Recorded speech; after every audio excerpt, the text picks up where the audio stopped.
Hey everyone, my name is Robin Graves, and this is The World According to Graves.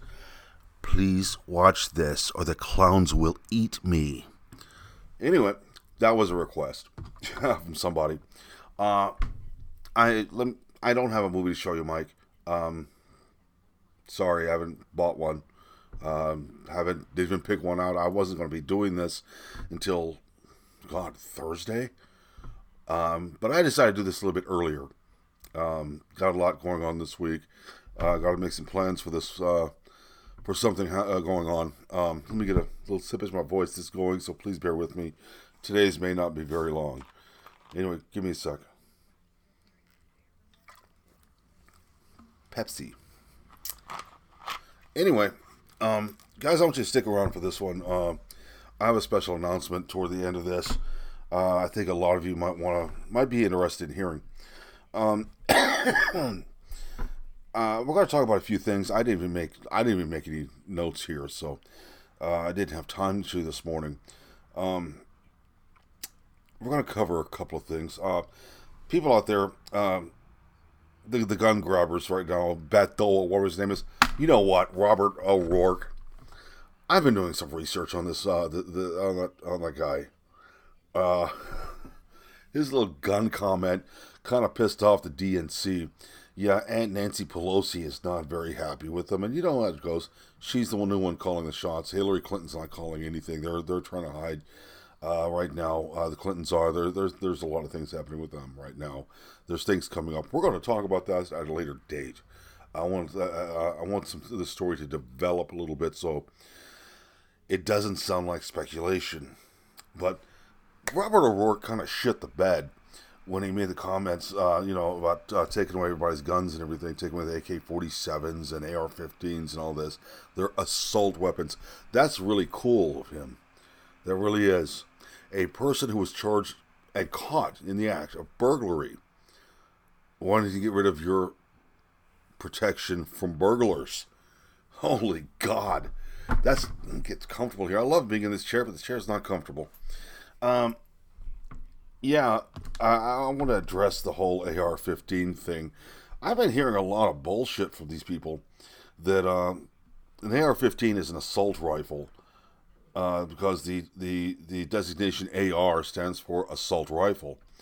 If I'm not mistaken, an AR-15 round is a 223 or 5.65 millimeter or whatever. That's that big.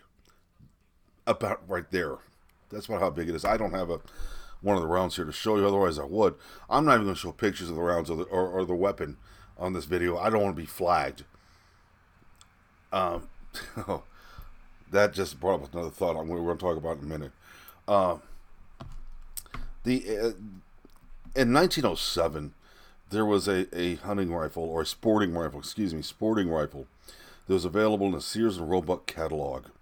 You didn't have to go to a gun store. You could order this thing in the mail, have it delivered to your home. Didn't have to go through an FFL. Didn't have to go through a gun dealer. Nothing. Just order it from the Sears and Roebuck catalog. The same caliber, the same weapon, except it did not have the black poly body. It didn't, on the outside, the front, the panels didn't have the handle above the receiver, which is not anything special. It's just a handle for carrying. And it didn't have the pistol grip on it. The pistol grip means nothing other than stability. That's all it provides. It doesn't make a weapon any more dangerous than it would be if it didn't have it. This weapon was sold for a relatively cheap amount of money. They were selling it on, like I said, through the Sears and Roebuck catalog. Kids were getting these for Christmas. They were used as hunting rifles. Not really hunting rifles. The round is too small at the time. Hunt anything other than just varmints. And yeah, I'll leave this up, Windows 10. Yeah, leave it to Windows 10 to screw things up. Let me get this. It's too dark. There, how's that? Now I look like a zombie. There, right in between. I really needed some decent lighting. I was going to have another studio, but things didn't go as planned. Anyway, this is the same caliber as the AR-15. When the AR-15 came about, it was a mock-up of the military M16. It was made for civilian use. Let me tell you the main difference between an AR-15 and assault rifles the military uses. The AR-15 is semi-automatic. It means it's pretty much double action. You've seen double action revolvers. You just pull the trigger, the hammer goes, bang. You don't have to pull the hammer. Same concept, except this is different mechanic. Okay? It only fires as fast as you can pull the trigger, just like any other repeating weapon, just like even a revolver. These semi-automatic handguns, same mechanics, same basic mechanics as an M16. Just pull the trigger. That's it. One shot. That's it. One shot, one trigger pull. That's it. There is no automatic option on it. The military version has semi-auto, burst, and fully auto. Burst is about 3 rounds per shot. Fully auto means spray and pray. Now, nobody is allowed, there's no civilian, I don't care who you are, is allowed to have an assault weapon without licensing. That licensing is a bitch to get. Trust me, I've done research into that. Very few people actually get that licensing approved. They always find one reason or the other you can't. Federal firearms dealers have that license to an extent. Nobody has a true assault weapon. All this stuff you're talking about being an assault weapon, that's not an assault weapon. That is it's just a scary gun, that wusses are afraid of. That's it. It's a rallying cry for the left to disarm the populace. That is plain and simple. That's all this term assault weapon is for. You don't need an assault weapon to go hunting. Really? You ever been hunting?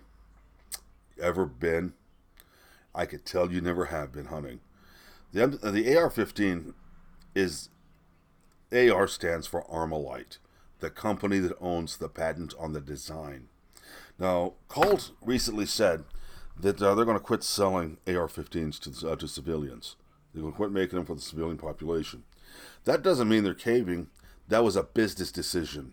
And I'm going to tell you why it's a business decision, because ever since Armalite, the Armalite rifle, the Armalite 15, is being the design is being leased out to other companies like Rock River. I think even Smith and Wesson did it for a while. Made them for a little while. There are so many companies making these, they're oversaturating the market. So Colt decided, well, everybody else is doing it. Our sales for these are going downhill. We're going to quit making them for civilians. It's the same thing as if a car doesn't sell here in America, they quit making it for Americans and still sell it overseas if it's selling. It's the same thing. Colt did not sell out. They are not agreeing with the anti-gun lobby. They're just made a business decision. I don't care what what these lefties say. Oh, we're winning. They're agreeing with us. No, they're saving money. Okay, quit believing your hype. Now, I'm going to go on to something here that really bothers me a lot, and I really need to get a real lighting system here instead of the lamp. There's a lot of you guys out there who I've spoken to, a lot of you, who have differing opinions about the red flag laws. I don't mind the background checks. They do expanded background checks. How are you going to expand that? It's already. I mean, if you have a speeding ticket, doing a background check, it'll come on a background check by a firearm. That's actually from. I got that from several police. I got that from an attorney, actually an assistant DA in Cobb County. I've actually talked to people who work in gun sales, and they even said on a regular background check, everything comes up. The expanded background check doesn't bother me because it's bullshit. It's not going to happen. What are you going to do? Expand to see if when the last time they went to the bathroom? See if they don't get. You're going to expand to see who they got to fight with in 3rd fucking grade? You're not going to expand anything. It's bullshit. It's, ouch, a government's marketing ploy. It's like MFP with toothpaste. They make it sound like MFP is a major thing. It's maximum fluoride protection. All toothpastes have it. Okay? So don't believe the hype, people. Now, the thing that goes along with the red flag laws, that really bothers me a lot. Imagine, I want you to imagine this.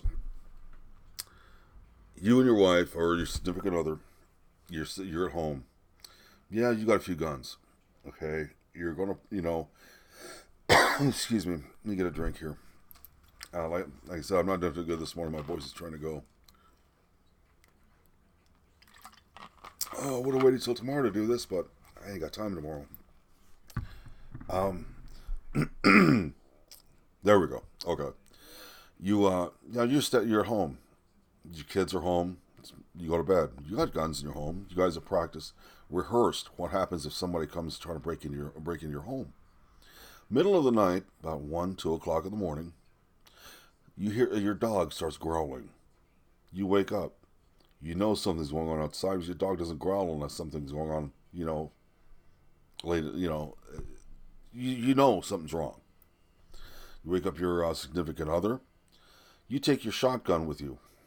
You go to your front room. You look at your front door as somebody's trying to beat it down. The door opens. You fire. You see somebody go down. Your significant other has a 38, a 380, a 9mm, a 45. They fire. The second person goes down. Next thing you know, there's shots being fired inside your house from outside. You see your wife take a gun blast to the face. She's gone. And your body's riddled with bullets, and last thing you see are police officers in riot gear holding your child down while they're screaming because they just saw the parents get killed. This is a no-knock warrant.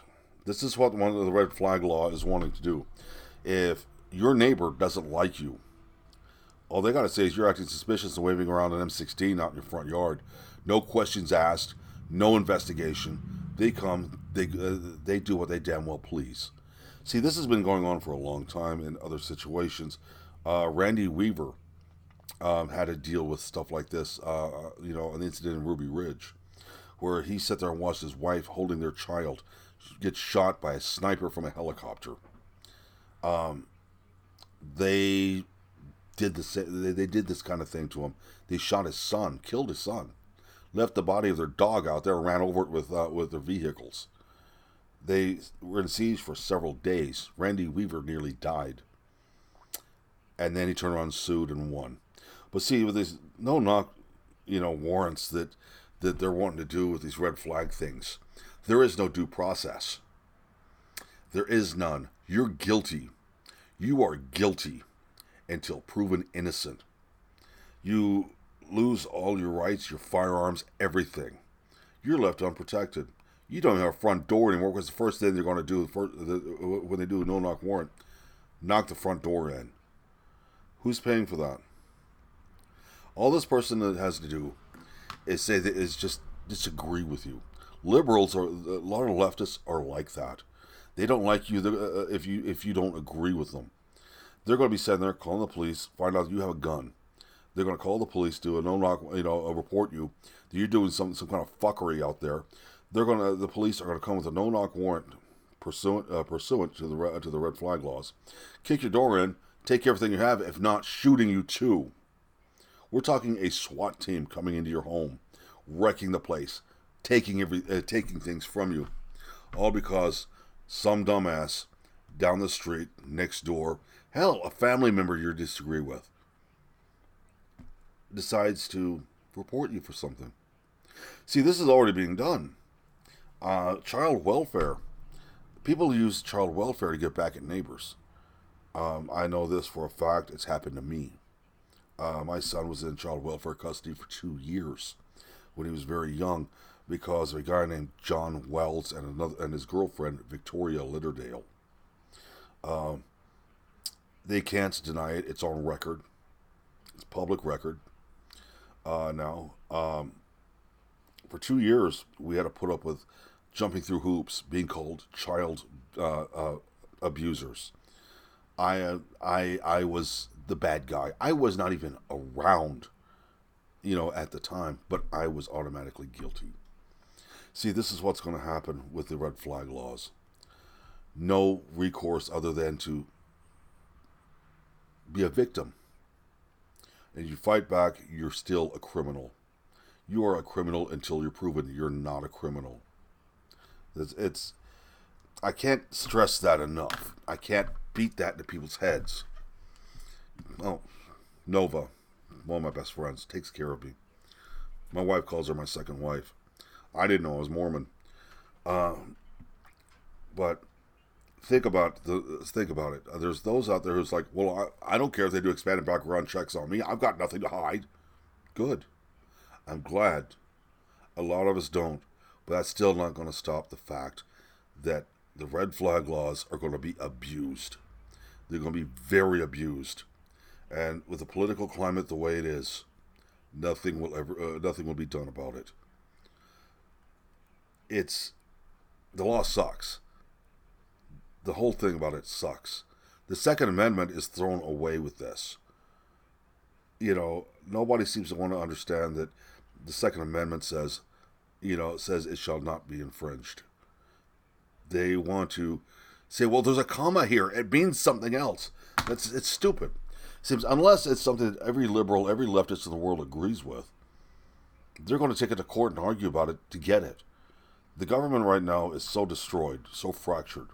I believe in checks and balances. Everybody says, well, I wish every Democrat would die. No. I don't want a totally one-sided government. I believe in checks and balances. I believe on how this government, how it was built to begin with. Yes, it had its flaws. Yes. But once the flaws are there, they can be picked out and eliminated. Now they don't want to eliminate them. Everybody's like wanting total control, one side in total control. It doesn't work that way. Both sides have to have opposition to grow. But look, guys, I told you this wasn't going to be a very long one. I've got a lot to do.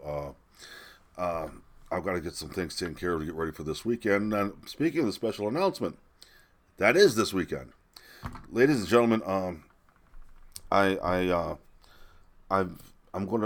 been asked to be at September Saturdays in Douglasville, Georgia, in front of the county courthouse. It's a big affair. I've been there. I've got friends who have a funnel cake thing there every year. This thing is huge. It's gigantic. I've been asked to be there. Come out. You'll see me wandering around. I'm going to be doing interviews with people. I'm going to be just random individuals. Come out to see me. You might be on the next World According to Graves. If you don't see me wandering around, come check out the Buckner's funnel cake booth there. I'm usually hanging around there. They're friends of mine. I'm going to be there all day long. Not that I eat funnel cakes, just they're very good friends of mine. I help out as I can now and again. But come see me. Let's talk. Let's just let our hair down. I got plenty of hair to put down, believe me, and just talk. And you may be on the next World According to Graves. I'll be making appearances in several other places over the next month. There's a bike rally I'll be at. There's some other things I'll be at. I'll make a list and I'll publish them for you guys. And be sure to come see me. Come see me. Let's talk. Let's hang out. Screw it. Let's just hang out, man. Let's have some fun. I don't get to do that very often. So, look, guys. I'm gonna let you guys go on this one. You mean the world to me, every one of you. I love every one of you. All the people who subscribe, those who watch, those who comment. Hell, even those of you who hate me, you give me notoriety. Hell, it helps me out. So you see this, leave a comment, say something, hit like, subscribe. Call me a dirty name if you have to. I don't care. Just let me know you're out there. So anyway, I'll talk to you guys definitely next week. 100% next week. I may see you later on this week. I don't know yet. Let me see how much time I have on Thursday. But everybody, remember one thing. Think for yourselves and talk hard. See ya.